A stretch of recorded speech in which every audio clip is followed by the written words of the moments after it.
मेरे दिव्य गुरुदेव श्री परमहंस योगानंद जी के द्वारा ये टॉपिक सबसे महान विजेता शक्ति प्रेम है।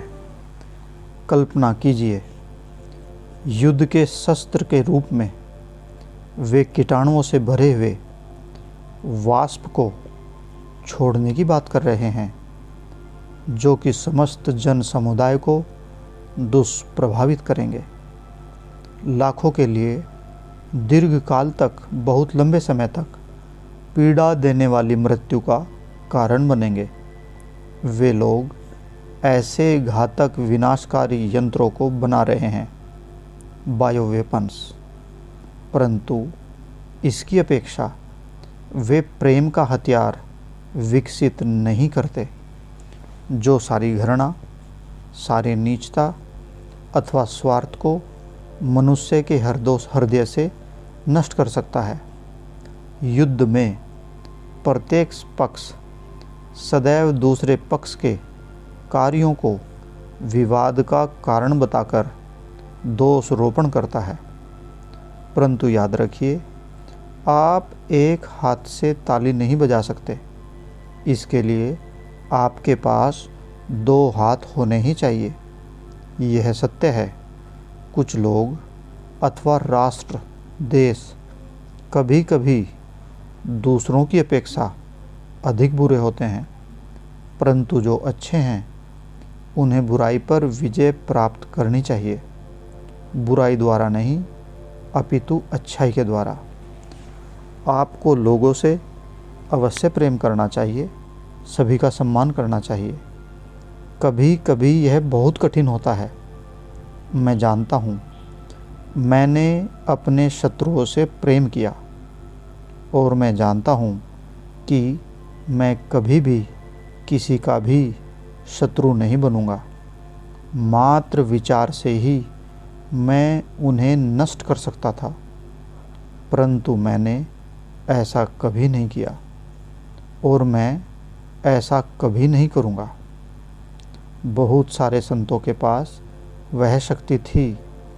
जब उनके शत्रुओं ने उन्हें दुखी किया, कटाक्षपूर्ण उपहास किया, फिर भी उन्होंने पलटकर कुछ भी बुराई का सहारा लेते हुए किसी को भी नष्ट नहीं किया, जबकि उनके मात्र सोचने से संपूर्ण विनाश हो सकता था। ईश्वर अपनी आध्यात्मिक शक्ति उन लोगों को नहीं देते जो आध्यात्मिक रूप से दुर्बल हैं, क्योंकि वे इसका अनुचित प्रयोग करेंगे। अक्षमा करने की इच्छा एवं शक्ति ईश्वर के साथ अंतर्क संपर्क से आती है। किसी ने एक बार मुझसे पूछा, आप इतने लोगों की सहायता करने का संघर्ष क्यों करते हैं, उनकी सारी समस्याओं से जूझते हैं, जबकि आप एक मुक्त आत्मा हैं और यह करने के लिए बाध्य नहीं है।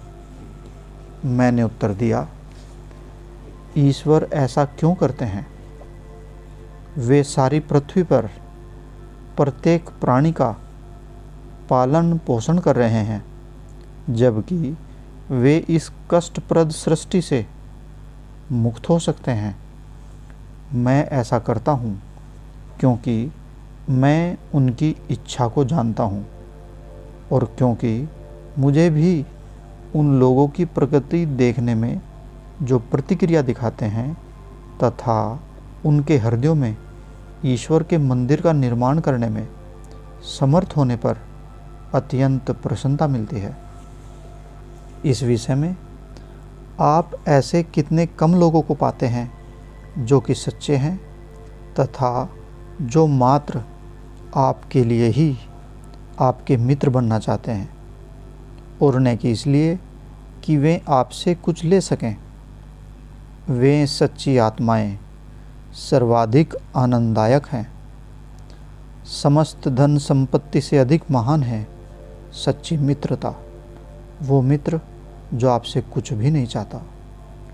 यदि आप लोगों के सच्चे मित्र बन सकते हैं तो आप ईश्वर को पालेंगे। किसी भी मित्र से कोई भी स्वार्थ सिद्ध करने के लिए मित्रता न करें। यदि आप सच्चाई पूर्वक लोगों से प्रेम करते हैं तब आप उन्हें जान सकते हैं। जैसे आप एक साफ कांच के आर पार देखते हैं तो आप देख सकते हैं कि गिलास में क्या है, परंतु लोगों के विषय में आपकी धारणा अस्पष्ट होती है जब तक कि आप ईश्वर से प्रेम न करें। और जब तक आप ईश्वर के प्रेम से दूसरों को प्रेम न करने लगें। एक सच्ची आत्मा के लिए मैं अपना जीवन भी दे सकता हूँ। एक सच्ची आत्मा के लिए मैं अपना जीवन दे सकता हूँ, परंतु कपटी आत्माओं से मैं दूर रहता हूँ। मैं कभी भी किसी के साथ कपट नहीं करता और यही ढंग है जिससे हम सभी को इस संसार में रहना चाहिए। हमें निडर, सच्चे बनना चाहिए, केवल उन्हीं से न घिरे हुए जिनसे हम प्रेरित कर सकें, परंतु उनसे भी घिरें जो हमें प्रेरित कर सके। जब हम शक्तिशाली होते हैं तो हम उनकी सहायता कर सकते हैं जो बुरे हैं, परंतु तब तक उनकी सहायता करने के प्रयास में न रहें जब तक आप स्वयं शक्तिशाली न हों, अन्यथा उनकी संगति आपको इसकी अपेक्षा दुर्बल बना देगी। अनेक लोग जो दूसरों को सुधारने का प्रयत्न करते हैं उनकी बुराई से संक्रमित हो जाते हैं। यदि आपका मन सोखता कागज जैसा है जो कि प्रत्येक वस्तु को सोख लेता है, तब आपको उस मन को बुरे प्रभाव से मुक्त रखना चाहिए। जैसे एक स्याही सोखने वाला कागज जिसने बिखरे तेल को सोख लिया है, पानी को नहीं सोखेगा। इसलिए पहले आपका मन अच्छाई से संतृप्त, सैचुरेटेड होना चाहिए, जब तक कि यह बुराई के प्रति अभेद्य न बन जाए। आपको अपनी निजी अच्छाई में शक्तिशाली बने रहना चाहिए और दूसरों के लिए सहायक बनने का प्रयास करें। वह व्यक्ति जो केवल अपने में और अपने परिवार में ही रुचि रखता है, अधिक प्रसन्नता नहीं पा सकेगा। यदि वह किसी अन्य व्यक्ति के विषय में नहीं सोचता जो कष्ट भोग रहा हो, तो वह दूसरे व्यक्ति की सहायता करने के आनंद से स्वयं को वंचित कर लेता है। इसलिए उसकी अपनी संतुष्टि का पात्र छोटा ही रह जाएगा। धन संपत्ति का मेरे लिए एक ही अर्थ है कि मैं इसका प्रयोग भलाई तथा दूसरों की सहायता करने में कर सकता हूँ। जय गुरु जी।